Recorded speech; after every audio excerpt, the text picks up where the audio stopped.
মানে সূরা আল আদিয়াতে যদি আমাকে নিয়ে যেতেন সাইফুল্লাহ ভাই, সূরাটা দেখবেন, আপনারা প্রথমে একটু গভীরভাবে অনুধাবন করবেন। আস্তিক নাস্তিক সবাই প্রশ্ন মাথায় যেগুলো যেগুলো আছে, উল্টা পাল্টা প্রশ্ন আছে, সেগুলো দূরে রাখেন, আগে এই জিনিসটা বোঝার চেষ্টা করেন।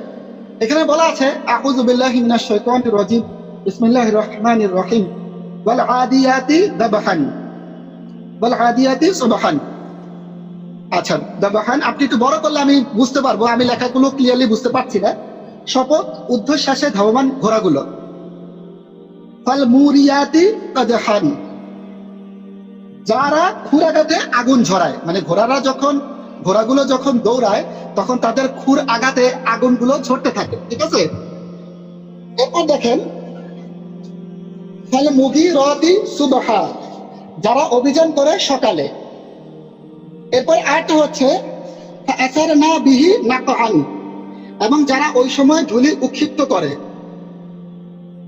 এরপর আরেকটা হচ্ছে ফাওয়াসাতনা বিহি জামা, অতঃপর শত্রু দলের অভ্যন্তরে ঢুকে পড়ে। এগুলো কিন্তু ঘোড়ার কথা। এরপরে আরেকটা হচ্ছে ইন্নাল ইনসানা লিরাব্বিহি লাকানুদ, নিশ্চয়ই মানুষ অবশ্যই তার রবের প্রতি অকৃতজ্ঞ। এরপরে আরেকটা হচ্ছে ওয়া ইন্নাহু আলা যালিকা লাশাহিদ, এবং নিশ্চয়ই সে নিজেই এ বিষয়ের সাক্ষী। এরপরের আরেকটা হচ্ছে ওয়া ইন্নাহু লিহুব্বিল খায়রি লাশাদীদ, এবং সম্পদের ভালোবাসায় সে শক্ত। আচ্ছা, তো এখন যারা আমি যা বলেছি, যারা এই বিষয়গুলো দেখেছেন, তাদের কাছে কি মনে হবে?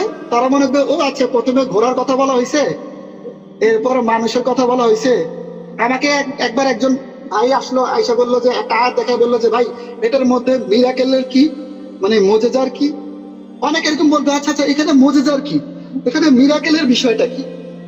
তো দেখেন, প্রথমে আপনি যখন রিডিং করলেন আপনি চিন্তা করলেন না, আপনার কাছে কিন্তু এখানের মধ্যে যে মিরাকেল লুকে আছে সেটা কিন্তু আপনি বুঝতে পারলেন না, সেটা আপনার কাছে ধরা খেলো না, ঠিক আছে। কিন্তু আপনি যখন গভীরভাবে অনুধাবন করলেন তখন বিষয়টা দেখেন। এটা হচ্ছে এখানে অনেকগুলো প্রশ্ন আছে। প্রশ্ন হচ্ছে আল্লাহ রাব্বুল আলামিন কেন ঘোড়ার কসম করেছে, এটা একটা প্রশ্ন। প্রশ্নগুলো আমি করি। আচ্ছা, এরপরে জিনিসটা হচ্ছে ঘোড়ার কসমের পর, ঘোড়ার ঘটনাগুলোর পর আল্লাহ রাব্বুল আলামিন মানুষের দিকে চলে গেলেন। তো ঘোড়ার সাথে মানুষের সম্পর্ক কি, 2 নম্বর প্রশ্ন। আচ্ছা, এখন আমি আপনাদেরকে ইন্টারেস্টিং জিনিসগুলো উপস্থাপন করছি। প্রথম জিনিস হচ্ছে কসমটা আল্লাহ রাব্বুল আলামিন কেন করেন। কসম যখন পবিত্র কোরআন মাজিদে ব্যবহার হয়, তখন পবিত্র কোরআন মাজিদের ক্ষেত্রে যে যে শব্দ পরবর্তীতে যে যে পার্টিকেল আসে সেগুলো হচ্ছে ইন্না, লা, লাকদ, কদ, এই সমস্ত বিষয়গুলো আল্লাহ রাব্বুল আলামিন ব্যবহার করেন। তো এখানেও আপনারা দেখতে পাচ্ছি ইন্নার ব্যবহার হয়েছে। তো আল্লাহ রাব্বুল আলামিন ইন্না, লা, লাকদ, কদ এই সমস্ত পার্টিকেল গুলো কেন ব্যবহার করেছেন সেটা আমি বলি। এগুলো যখন ব্যবহার করা হয় তখন বাক্যের মধ্যে অতিরিক্ত জোর সৃষ্টি হয়। আচ্ছা, এখন ধরেন কেউ একটা কথা বিশ্বাস করতে চায় না, যেমন ধরেন সাইফুল্লাহ ভাই ভাবতেছেন আমি চুরি করেছি। তো সাইফুল্লাহ ভাই আমাকে বলতেছেন যে ভাই আপনি তো চুরি করেছেন। আমি বললাম যে ভাই সত্যি বলতেছি আমি চুরি করি নাই, এখানে আমি একটা জোর দিলাম। এরপর সাইফুল্লাহ ভাই আমাকে বললেন যে না না ভাই আপনি চুরি করেছেন। আমি বললাম অবশ্যই ভাই আমি চুরি করি নাই। এরপর সাইফুল্লাহ ভাই বলতেছেন না না না না আপনি চুরি করেছেন। এরপর আমি বলবো আল্লাহর কসম ভাই আমি চুরি করি নাই। তো প্রথমে 2 বার জোর দেবো, এরপর আল্লাহর কসম করবো। এরপর যখন আমি কসম করলাম, এরপর যদি সাইফুল্লাহ ভাই বলে যে না না না ভাই আপনি চুরি করেছেন, এরপর যদি সাইফুল্লাহ ভাই আবার বলে যে না না ভাই আপনি চুরি করেছেন, অর্থাৎ এরপরও যদি সাইফুল্লাহ ভাই আমার কথা বিশ্বাস না করে, তার মানে সাইফুল্লাহ ভাই জীবনে আমার কথা বিশ্বাস করবে না। আল্লাহ রাব্বুল আলামিন এখানে 2 বার জোর দিয়েছেন ইন্নাল ইনসানা লিরাব্বিহি লাকানুদ, ঠিক আছে। এখানে লা আছে আবার ইন্না আছে, 2 বার জোর দিয়েছেন।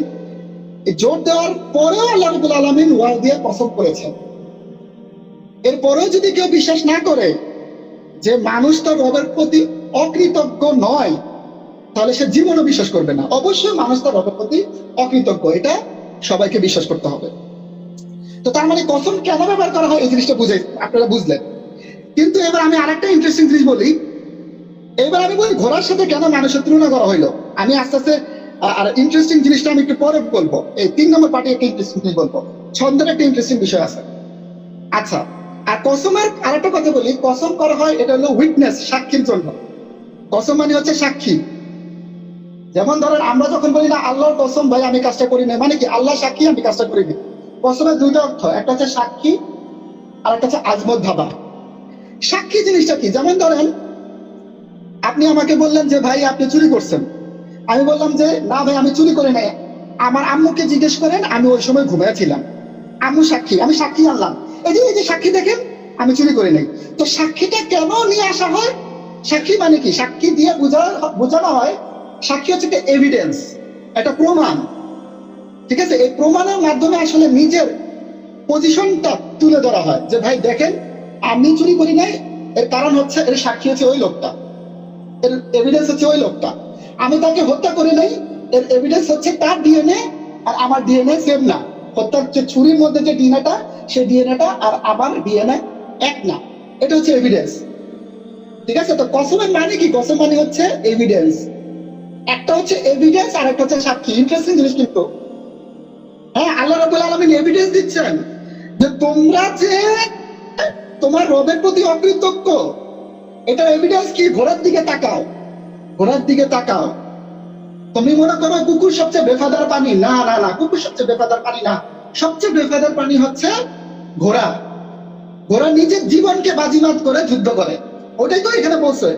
খুরাগাতে যখন শত্রু দলের আক্রমণ করবে তখন সে কিচ্ছু চিন্তা করে না, আমার বউ আমার বাচ্চা আমার কি হবে, আমি তো ব্যথা পাবো, আমি তো মরে যাব, কিচ্ছু চিন্তা করে না, সে ছুটে তো ছিটে মালিককে সাথে নিয়ে সে ছুটে শত্রু দলের অভ্যন্তরে ঢুকে যায়, খুরাগাতে আগুন ঝরায়। সবচেয়ে বেফাদার প্রাণী হচ্ছে ঘোড়া। আল্লাহ রাব্বুল আলামিন বলতেছেন যে তোমরা যে অকৃতজ্ঞ, উইটনেস কি, ঘোড়া, এই যে ঘোড়া, ঘোড়া হচ্ছে সাক্ষী, এভিডেন্স। এই জন্য আল্লাহ রাব্বুল আলামিন ঘোড়ার কসম করেছেন, সুবহানাল্লাহ। প্রত্যেকটা লাইন বাই লাইন পার্টটা বুঝতে হবে। এবার একটা ইন্টারেস্টিং জিনিস বলি, কারণ আজকের হচ্ছে যে কোরআন মাজিদ, আজকের আলোচনার টপিক হচ্ছে কোরআন মাজিদ আল্লাহর বাণী, এটা মানুষের প্রদত্ত নয়। এই জিনিসটা আমি একটু দেখাবো ভাই, একটু স্ক্রিনশটটা ইম্পর্টেন্ট, এখন একটু স্ক্রিন মানে যে সূরার বিষয়টা ইম্পর্টেন্ট। এখন আপনারা দেখেন একটু, সাইফুল্লাহ ভাই যদি আবার ওই সূরার দিকে মানে একটু যাওয়া যেত, এখানে আপনারা খুব খেয়াল করেন, এটা যে আল্লাহ রাব্বুল আলামিনের বাণী, ইন্টারেস্টিং জিনিসটা এখন বলবো, খুব ইন্টারেস্টিং। দেখেন এখানে ভাই প্রথম আয়াতে চলে যান, এটা তো প্রথম আয়াত না, একদম প্রথম আয়াত, আর একটু উপরে 1 নম্বর আয়াত, একটু উপরে যান। হ্যাঁ, বিসমিল্লাহির রহমানির রহিম। দেখেন ওয়াল আদিয়াতি দাবহা, আপনি যদি ওয়াকফ করেন থামেন তাহলে দাবহা একালি টান দিবেন, ঠিক আছে? আচ্ছা, এরপরে আয়াতটা দেখেন ফাল মুরিয়াতি আদহা, রিদমটা চিন্তা করেন, একালিফ টান, কথা কার, ঘোড়ার। এরপরের আয়াতটা ফাল মুগিরাতি সুবহা, রিদমটা কি, শেষে একালিফ টান। তারপরের আয়াতটা দেখেন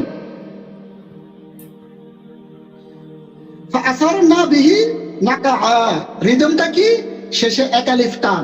তারপরের আয়াতটা দেখেন তাওয়াসসাতনা বিহি জামাআ, রিদমটা কি, শেষে একালিফ টান, জামাআ। তারপরের আয়াতটা দেখেন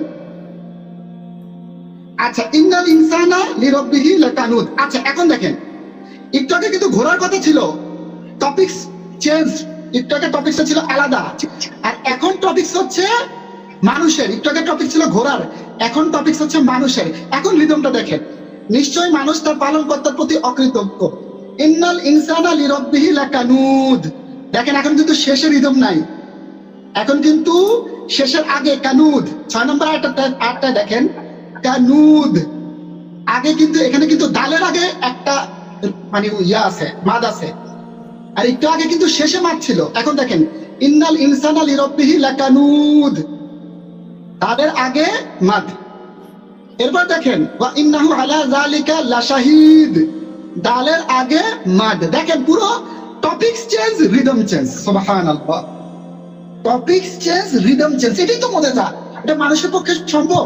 তারপরে এত চিন্তা করেন, এবং সে নিশ্চিত ধন সম্পদের ভালোবাসার মত মানুষের টপিকস এখন আছে, ঠিক আছে? তো তার মানে আপনারা দেখতে পাচ্ছেন যে যখন টপিকস চেঞ্জ হয়ে যায় তখন কিন্তু রিদমটা চেঞ্জ হয়ে যায়।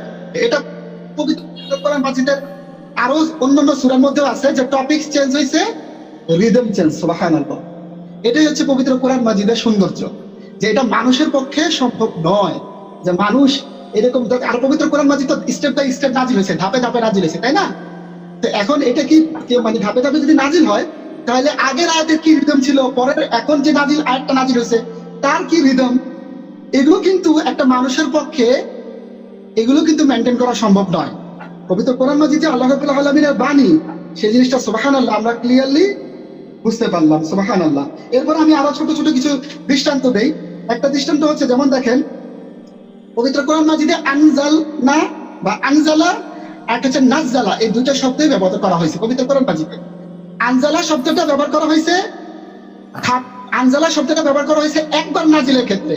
পবিত্র কোরআন মাজিদ নাজিলের কিছু স্টেপ ছিল, যেমন কোরআন মাজিদটা প্রথমে লাহ মাহফিজে আসছে, ঠিক আছে, মানে আসমানের থেকে স্টেপ বাই স্টেপ লাহ মাহফিজে আসছে, আসার পরে এরপরে 23 বছর নবীজি সাল্লাল্লাহু আলাইহি ওয়াসাল্লামের উপর নাজিল হয়েছে। তো স্টেপ বাই স্টেপ যখন নাজিল হয়েছে তখন সেই ক্ষেত্রে নাজ্জালা ওই শব্দটা ব্যবহার করা হয়েছে। নাজ্জালা মানে হচ্ছে ধাপে ধাপে স্টেপ বাই স্টেপ ইহতিমামকে সাথে মনোযোগ সহকারে গুরুত্ব সহকারে নাজিল হওয়া। আর যখন একবারে নাজিল হওয়ার কথা আসছে, যখন বিসমিল্লাহির রহমানির রহিম ইন্না আনজালনাহু ফি লাইলাতুল কদর, নিশ্চয়ই আমি এটিকে কদরের রাত্রিতে নাজিল করেছি, এখানে কিন্তু আনজালনা একবারে নাজিলের কথা আসছে। তো সুতরাং পবিত্র কোরআন মাজিদের অত্যন্ত মানে প্রত্যেকটা বিষয়ে, পবিত্র কোরআন মাজিদের প্রত্যেকটা বিষয় ভাষাগত যে সৌন্দর্যতা রয়েছে সেগুলো আসলে প্রকাশ করার মতো না। এবং শব্দ চয়ন, শব্দের ব্যবহার, আর এক নম্বর বিষয়। 2 নম্বর বিষয় হচ্ছে যে আপনি কেউ যদি এভিডেন্স দেখায় যে তৎকালীন আরব সমাজের আরবেরা কমপ্লেন করছে পবিত্র কোরআন মাজিদের কবিতা মানে পবিত্র কোরআন মাজিদের সাহিত্য দেখে, ঠিক আছে, তাহলে আপনি বলতে পারেন যে না, তৎকালীন আরব সমাজের আরব কবিরা পবিত্র কোরআন মাজিদের যে ইয়েগুলো ছিল, যে আয়াতগুলো ছিল, সেখান থেকে তারা কমপ্লেন করেছে। তারা তো কমপ্লেন করে নাই, বরং তারা সাধুবাদ জানাইছে, তারা অবাক হয়েছে। ইবনুল কায়েসের আত্মীয়, সে তার মানে মোস্ট প্রবাবলি তার ভাইয়ের কাসিদা কাবা শরীফের মধ্যে আটকে রাখছে, বলছে যে তুমি এই কাসিদা খুলে ফেলো না কেন, কোরআন মাজিদ এসেছে তুমি জানো না? তো হঠাৎ একবার পবিত্র কোরআন মাজিদের একটা আয়াত নাজিল হয়েছে, তখন সে বলেছে যে কোরআন মাজিদের এই আয়াত আমার ভাইয়ের যত কাসিদা আছে সবগুলো চুরমার করে দিছে। সুবহানাল্লাহ। ঠিক আছে, যে বালাগার কতগুলো 37টা না কতগুলো টেকনিক একটা আয়াতের মধ্যে আল্লাহ রাব্বুল আলামিন ব্যবহার করেছেন। সুবহানাল্লাহ। এরপর আপনি দেখেন পবিত্র কোরআন মাজিদে এমন সূরা আছে, যে সূরা আল মুজাদালা, যার মধ্যে প্রত্যেকটা আয়াতে আল্লাহ রাব্বুল আলামিনের নাম আছে। তো আপনি এটা চিন্তা করেন, এটা কি মানুষের পক্ষে সম্ভব? আর এখানে মেইন বিষয়টা হচ্ছে, এটা তো আল্লাহ রাব্বুল আলামিন তো কবিতা বলেন না, যা আমি কবিতা বলতেছি, এটা তো আল্লাহ রাব্বুল আলামিন তো জীবন বিধান বলেন। তো জীবন বিধানটা ঠিক রেখে, মানে কথাগুলোকে আল্লাহ রাব্বুল আলামিন যা বলতে চান সেগুলোকে ঠিক রেখে ছন্দ তৈরি করা, এটা তো একটা অসম্ভব বিষয়, ঠিক আছে, এটা তো অসম্ভব বিষয়। এরপর আমি আরেকটা জিনিস বলি, দেখেন পবিত্র কোরআন মাজিদের শুধু আয়াতগুলোর শেষ লেটারের মধ্যে কিন্তু ছন্দগুলো বিদ্যমান না, বরং আয়াতগুলোর মধ্যে অবস্থিত শব্দগুলোর মধ্যে ছন্দ বিদ্যমান।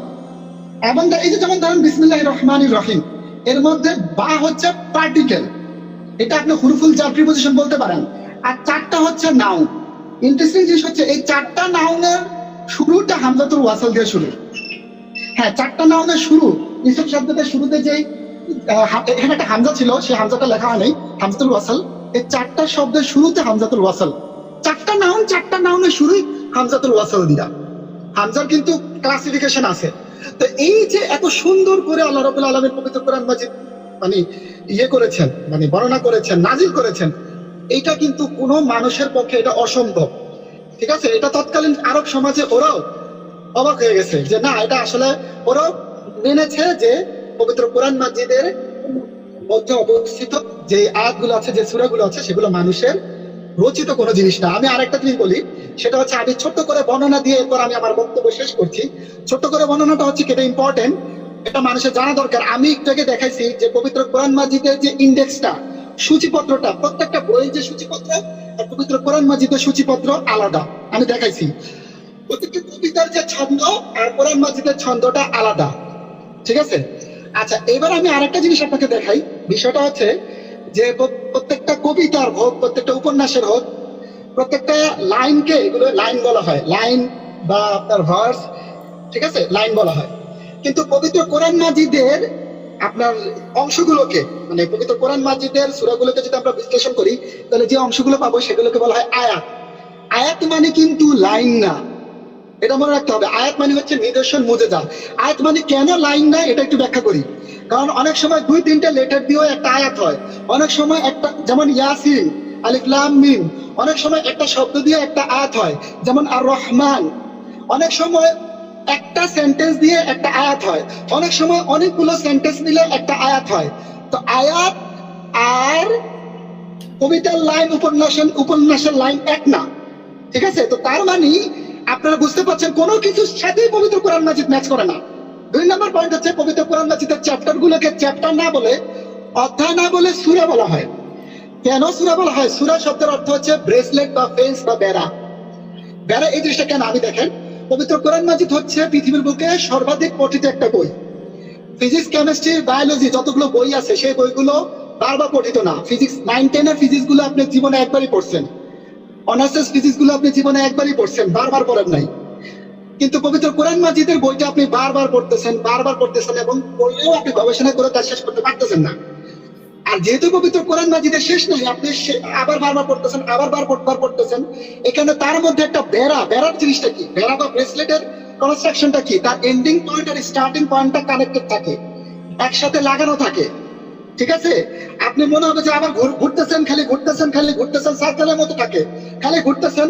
তো পবিত্র কোরআন মাজিদের অবস্থিত চ্যাপ্টার গুলো, এগুলো সূরা, এগুলো বারবার পড়তে হবে। আমরা খালি ঘুরতে থাকবো, খালি পড়তে থাকবো, কিন্তু তার মানে গভীরতা আমরা শেষ করতে পারবো না। তো কোনো কিছুই পবিত্র কোরআন মাজিদ কোনো কিছু থেকে নকল করেন। আপনি দেখান প্রত্যেক কোরআন, এই কোরআন শব্দটার অর্থই তো বারবার পঠিত। আপনি কোন বই, এমন বইয়ের নাম দেখান যার বইয়ের নাম হচ্ছে পড়া, পঠিত, এরকম, তাও বারবার পঠিত, এরকম কোন বইয়ের নামও তো নাই। তো আপনারা কিভাবে বলেন, কোন যুক্তিতে বলেন যে পবিত্র কোরআন মাজিদ নকল করা হয়েছে? নাউজুবিল্লাহ।